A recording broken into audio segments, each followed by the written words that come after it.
अवी जो तालिक मूं हिते ॿुधो खोड़ फारियूं नाकामीअ जूं ॻाल्हियूं थियूं, लेकिन ईअं बि न आहे। 2022 में जेकॾहिं असां ॾिठो वञे त असां जेकी जदोजहद कई उनजो नतीजो इहो थियो त जेका के मेगा प्रोजेक्ट्स हुआ उन जा रूट चेंज थी विया।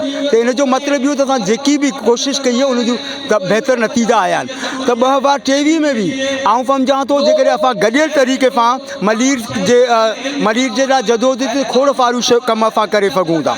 ऐं इन जो फ़र्क़ु कमु इहो आहे त असांखे पंहिंजे हिस्से जो कमु करिणो पवंदो। जेकॾहिं मुंहिंजो तालुक फ़ाफ़त आहे त मूंखे फ़ाफ़ी जो हिकिड़ो मलीर जे या सिंध जे फ़ाफ़ी जो किरदारु अदा करिणो पवंदो। जेकॾहिं मुंहिंजो तालुक हिकिड़े सिविल सोसाइटी ऑर्गेनाइज़ेशन सां आहे त मूंखे उन सोसाइटी जे लेवल ते कमु करिणो पवंदो। ऐं इंशा अल्लाह ताला अगरि असां गॾियल तरीक़े सां जदोजहद कई त खोड़ सारा मसइला हल थी सघनि था। माज़ी में जे अंदरि बि रेती बजरी जे ख़िलाफ़ु मलीर जे माण्हुनि जी जदोजहद रही आहे। त आउं उमेद थो करियां कि 2023 खे जेकॾहिं असां माहौलियात जो फ़ाल करे मल्हायूं या हिते पंहिंजे वसीलनि जो फ़ाल करे मल्हायूं त इंशा अल्लाह उमेद आहे त बहितर नतीजा निकिरी सघंदा।